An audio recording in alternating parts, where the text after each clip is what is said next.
Hello ladies and gents, welcome back. In this video I'm gonna give my preview of the upcoming quarterfinals. The last 4-round match ended just in like a couple of minutes ago. Stefanos Tsitsipas defeated Taylor Fritz in a 5-set battle. And he's gonna take on Janik Cena. That's the first match I'm gonna talk about. Taylor Fritz did a tremendous job there. I'm gonna go into his performance a little bit later. But first, Janik Cena, the 20-year youngster from Italia versus Stefanos Tsitsipas. They've met each other 3 times before. All of those meetings was on clay.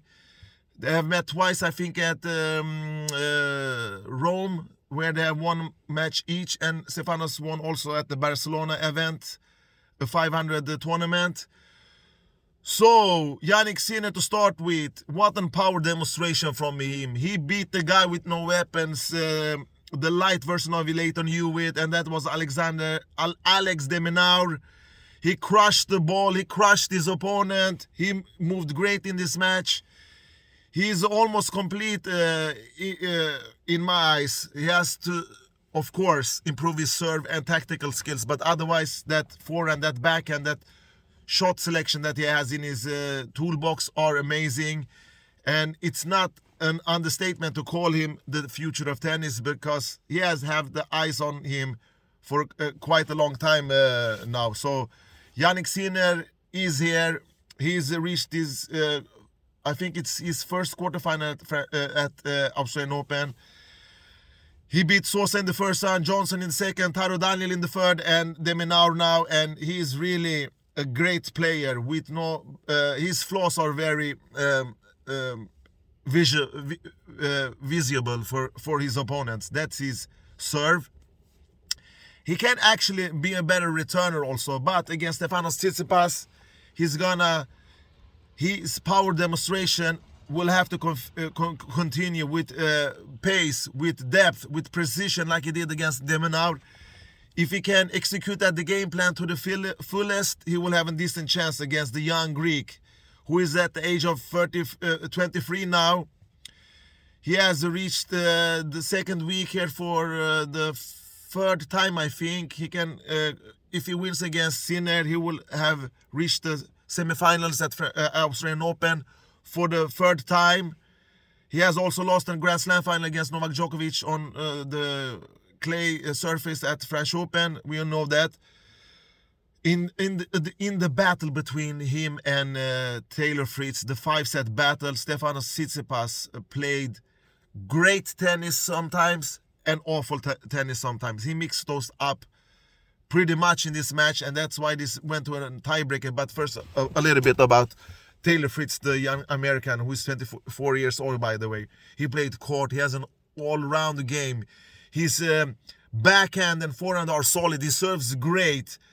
He's not dropped behind the wagon. He exactly knew what kind of game plan he had to put up against Stefanos Tsitsipas, and that was aiming for his backhand, his weakest spot.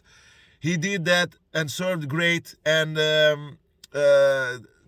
that's why he was almost causing this upset, one of my dark horses. So, of all the players on my top 8 list, 7 have advanced. Sasha Zverev was the only one that couldn't book a place in the quarterfinal. He had to leave the tournament after his defeat against Shapovalov. But Taylor Fritz, one on great forehand, one on powerful forehand, great solid backhand, great serve, great shot selection, great shot tolerance, wise decision all the time, calm on the court, never lost his focus, never lost his temper. This young American, I'm very impressed with his performance today. And for the first time, he reached the 4th round in a Grand Slam. He has never done a better results.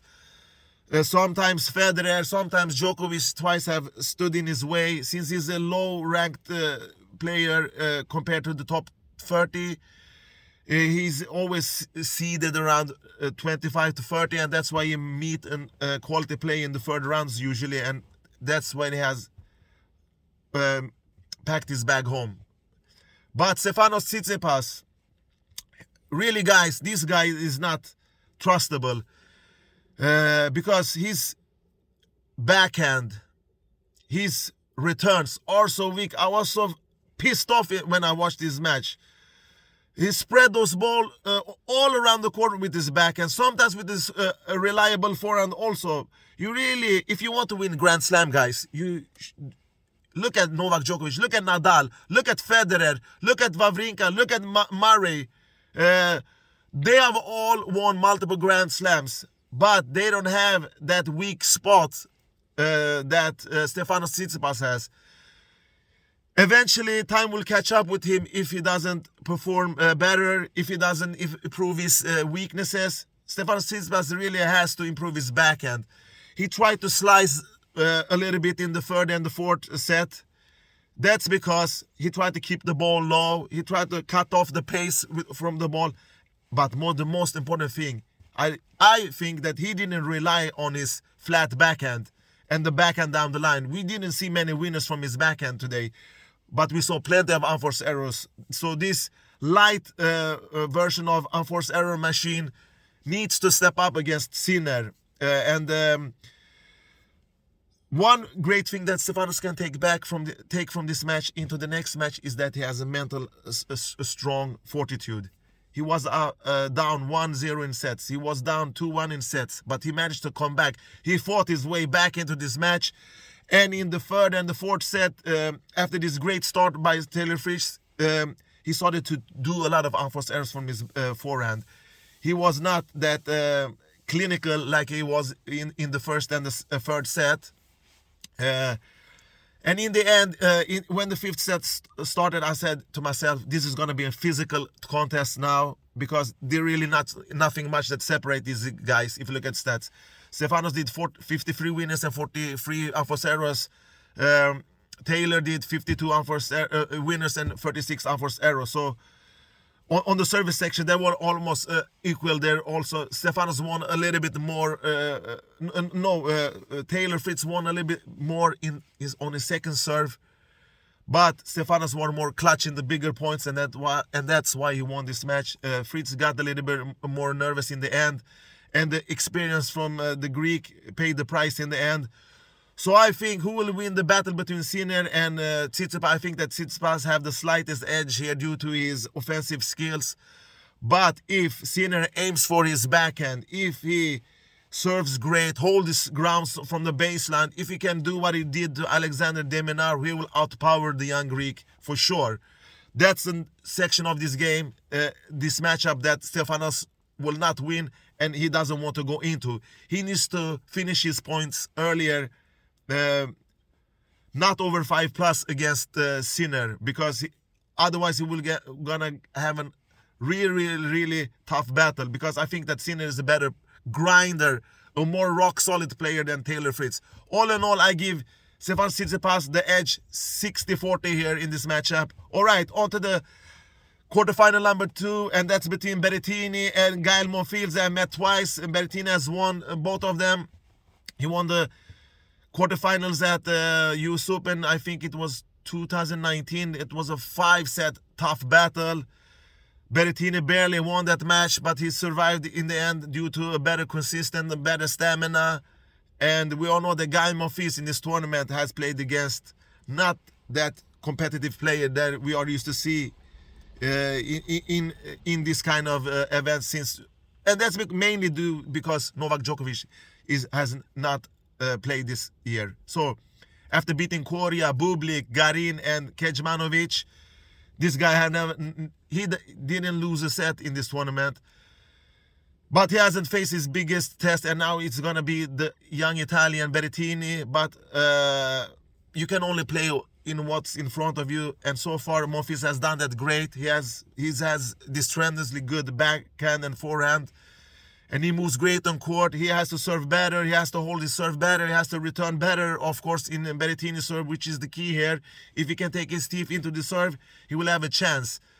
If the rallies goes 5+, he have a chance also. So he's two keys here: to keep the rallies longer than 5 points, and to return great. That's Gail Monfils' only chance. If it comes to fatigue, power, finesse, I think that Berettini is a much bigger number for him.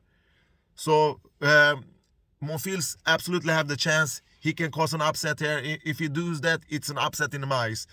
Alright, then on to Berettini after defeating Nakashima, Kozlov, Alcaraz, and PCB. Now he's here in the quarterfinal. I think he's the only player that is born in the 90s that have reached all the majors, all the Grand Slams.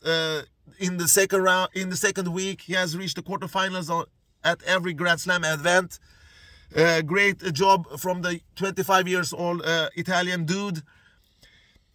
If he's gonna win against Monfils, of course his serve has to work. His forehand has to work. Keep the rallies short, under 5 points, to be honest.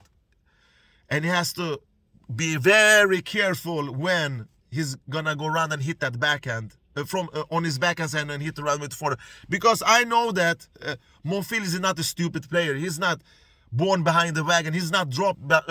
He's not dropped from the wagon. So, what will Monfils do?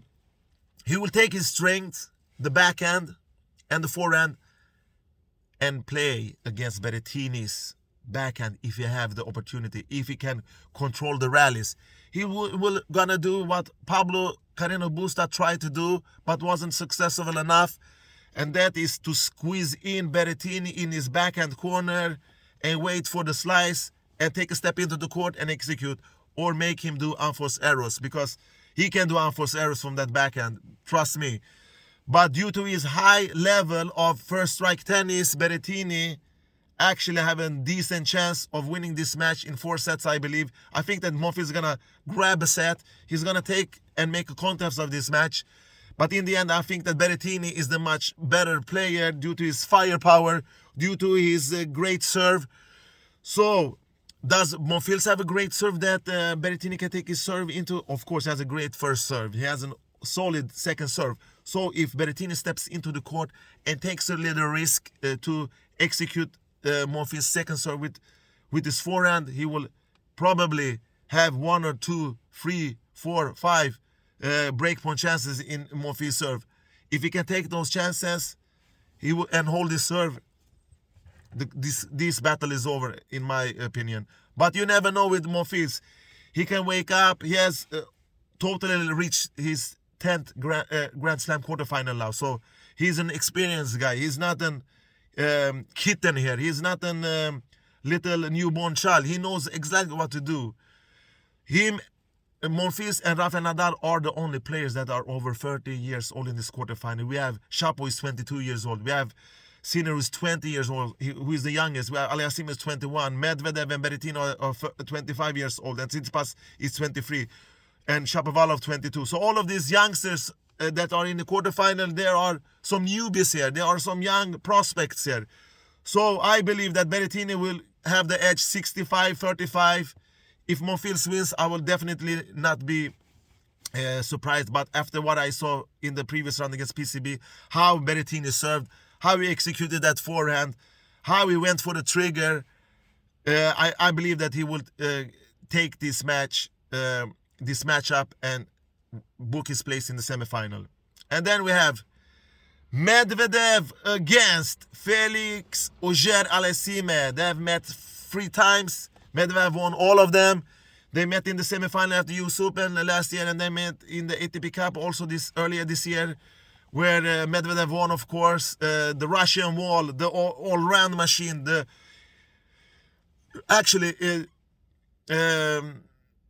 During this tournament, I haven't been super impressed with Medvedev. He has had easy opponents, of course, like Nadal had. He had Laaksonen, the unpredictable Kyrgios.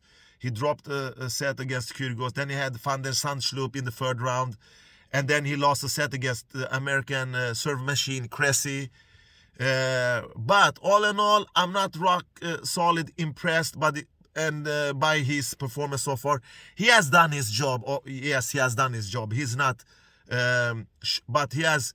Medvedev is that kind of guy. He usually doesn't do more than is necessary until he has to really do that against a more quality player that pressures him more. Cressy hold his serve. He held his ground great today, especially when he served. He had a great second serve also. But Medvedev's main weakness so far in this tournament is his forehand. And if he's gonna beat Aliassime, he needs all of his weapons. He needs to be more clinical. He needs to do less unforced errors, even though his number is not that high. But I believe he has to reduce a little bit his unforced errors numbers and return a little bit better. That's one section that he hasn't done superbly great as usual. He needs to return better against Aliassime. We all know that he has a huge serve. And if he can take this battle to the baseline, if he can take this war to the baseline, he will be the main favorite. He will outpunch and outgrind the young Canadian who has impressed me a little bit in this tournament. After beating Rusorvi, Fokina, Evans, when he destroyed Evans, and lately, in his previous match, he won a 5-set battle against Marian Cilic, the newborn Marian Cilic, who served like a phantom in this match. He served like Ivo Karlovic in the battle against Aliassime, but Aliassime is not young anymore. He has improved his game. He has matured his game. His returns are better. His forehand is better. His backhand is better. His shot selections are better. His stamina is better. His tactical improvement has increased. And he's so great, 3+ points in his service game. He has learned his lesson and not be cautious. He takes risks. And that can punish Medvedev. He actually have a better chance. This is the best chance he will get. This hard court suit his game. He suits his serve. His forehand will penetrate. His cross-court forehand and backhand, cross-court backhand are deathly lethal. He's gonna push back Medvedev from the baseline. If he can do that and mix up and try to be a little bit braver and approach the net, I think that Felix can cause an upset here. I will give Medvedev 60-40 in his favor in this match due to his experience, due to his consistency, due to his defense. But that offensive skills that Aliassime has can really pay off at this time. But I don't think it is enough. I still believe that Medvedev is the better player.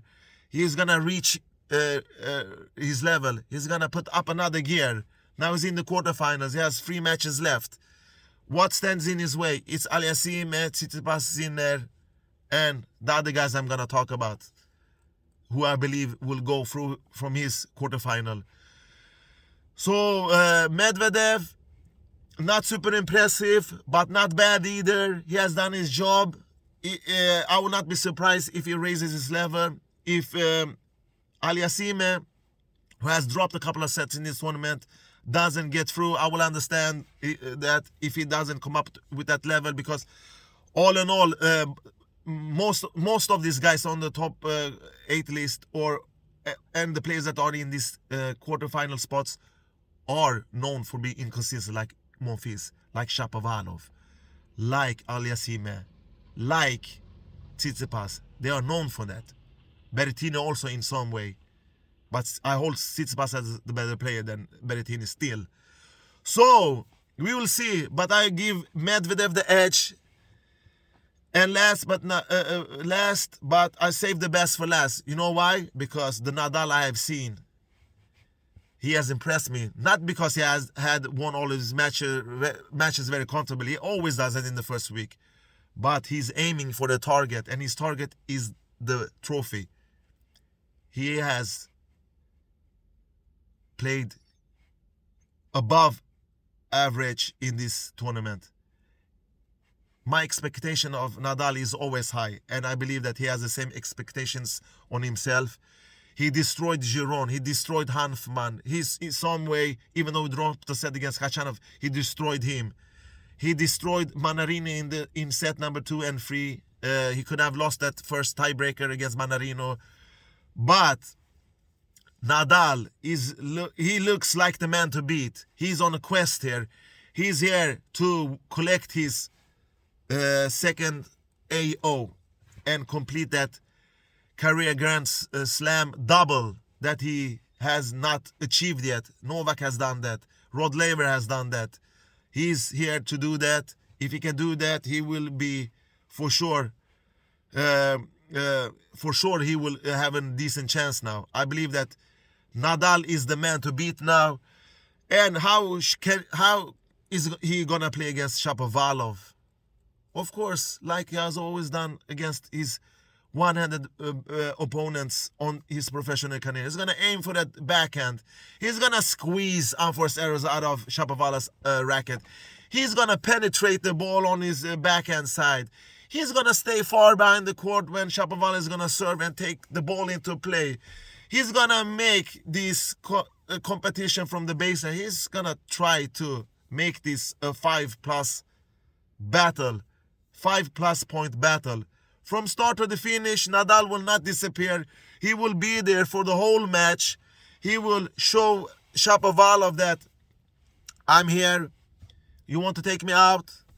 You have to do like Robin Söderling did at French Open. You have to do like Tsitsipas did last year in the Australian Open when he beat me after I was 2 sets up. I'm not going to do that mistake again.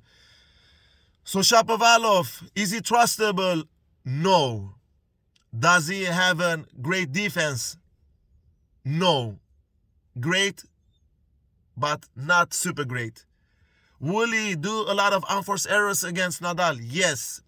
I hope his unforced error machine is not on against Nadal, because if it's on, it's ciao goodbye in 3 straight sets. I want this battle to be a competition.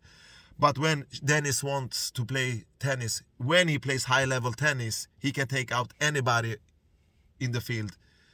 He has to protect his serve. He has to return good, like he has done in this tournament. After beating Jarek, Kwon, Opelka, and Zverev, that was an impressive win, even though Zverev was pale. Shapo has tasted the blood also. But will that be enough to the guy that slaughters players like when you slaughter a lamb? He's like a butcher, Nadal. He's a butcher. He will have no mercy. If Dennis is going to take Nadal out, he has to hold his serve, protect his serve, play great from the baseline, try to execute the points earlier, aim for Nadal's backhand. Even if that's not a weakness, he has to aim for that backhand, and he has to choose his decision. The strategical game is the most important. It's not just to swing racket and hold the ball in play. You really have to push your opponent around. You have to go for the trigger on the right moment. You have to make your opponent tired.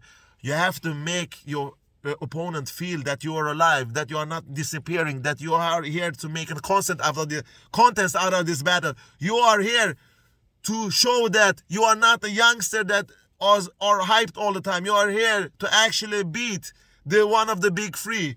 You are actually here to achieve something. If Shapovalov can do that, yes, he can, absolutely. He has the firepower. He has that great serve. I got that first strike tennis feeling, the touch, the ball, the shot selection.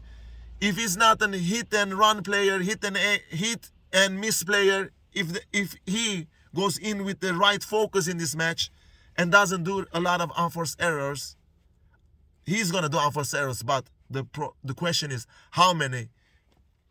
I think he can come around if he keeps his unforced errors numbers under 30, between 30 and 35 unforced errors, and do more winner than unforced errors. I think that he has a decent chance to pressure Nadal. But I believe that Nadal is gonna stick to his game plan like he has always done through his career. He's gonna aim for the weak spot, the backhand. He's gonna take his opportunities. He's going to take his breakpoint opportunities, because Nadal has great net clearance on his shot. So Dennis needs to be alert, needs to be focused. And Nadal's depth from the backhand is also a thing that you're not joking about. So all in all, Nadal is going to take that victory, I believe, maybe in 4 sets. If this goes in a decider, I think that Nadal will be the stronger mentally in the end. But I will not count out Denis Shapovalov. It's time for him. Him and Nadal, I think, are the only lefties left in this tournament. So one of these guys is going to reach the semifinal, and we will see who that be. All in all, folks, I believe that Berettini defeats Monfils, Medvedev defeats Aliassime, Tsitsipas defeats Sinner, and Nadal defeats Shapovalov. And if they all of these guys win, all of my prediction from my preview will have advanced to the semifinals. I had Zverev is the only guy that I missed on my top 8 list. I had Fritz as a dark horse. I had Shapovalov as a dark horse. So all in all, those are my predictions in the quarterfinal matchups. I hope you enjoyed this video. Take care and bye bye.